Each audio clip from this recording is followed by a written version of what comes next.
लोगों ने मेरी बात नहीं मानी ना, तो मैं पुलिस स्टेशन जाकर आप लोगों के खिलाफ दहेज उत्पीड़न के साथ ही जान से मारने की धमकी के जुर्म में सबको जेल में बंद करवा दूंगी। इसलिए जो मैं कहती हूँ वैसा ही करो चुपचाप से।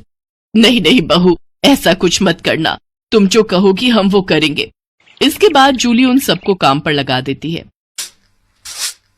ननद जी जरा जल्दी हाथ चलाइए, नहीं तो। नहीं नहीं मेरी प्यारी भाभी, भाभी मैं करती हूँ ना, आप आराम से बैठो सोफे पर, और किसी चीज की जरूरत हो तो कहना। सासू माँ खाना बना या नहीं? अब हमें कल तक का वेट करना होगा क्या? बस बहू रानी तैयार है। थक हार कर ननद सफाई करके वहीं फर्श पर ही लेट जाती है, जिसे देख जूली कहती है, अब यहाँ क्यों रायते की तरह फैल गई? जाओ उठो और मेरे कपड़े पड़े हैं, उन्हें धोकर आओ। तुम रहने तो ही ना देवरानी जी, कपड़े मैं धो देती हूँ। नहीं कोई जरूरत नहीं, मैंने कहा ना आज आपका छुट्टी का दिन है, आप कुछ नहीं करेंगी। उधर सास पसीने से तरबतर होकर रसोई से बाहर आती है और सबके लिए खाना लगाती है। उफ, ये कोई खाना है?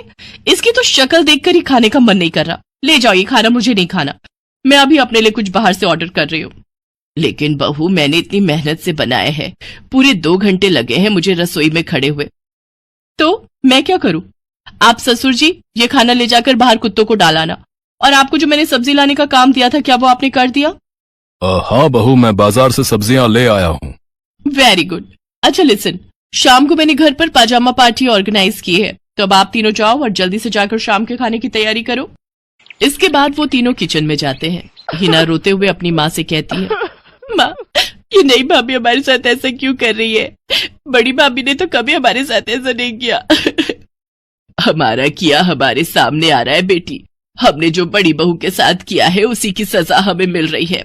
तभी जूली, हितांश और मानसी भी वहां आ जाते हैं। चलो सासू माँ, आपको अपने किए का एहसास तो हुआ और मेरी सहेली की कीमत भी पता चली।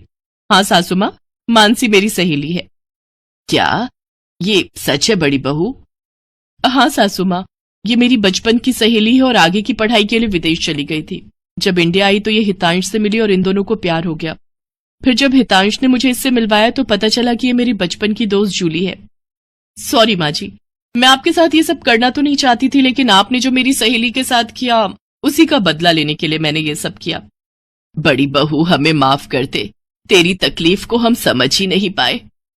इसके बाद सबने मानसी से माफी मांगी। मानसी ने सबको माफ कर दिया और इस तरह नई बहू का ससुराल में पहले दिन का प्लान पूरा हो गया।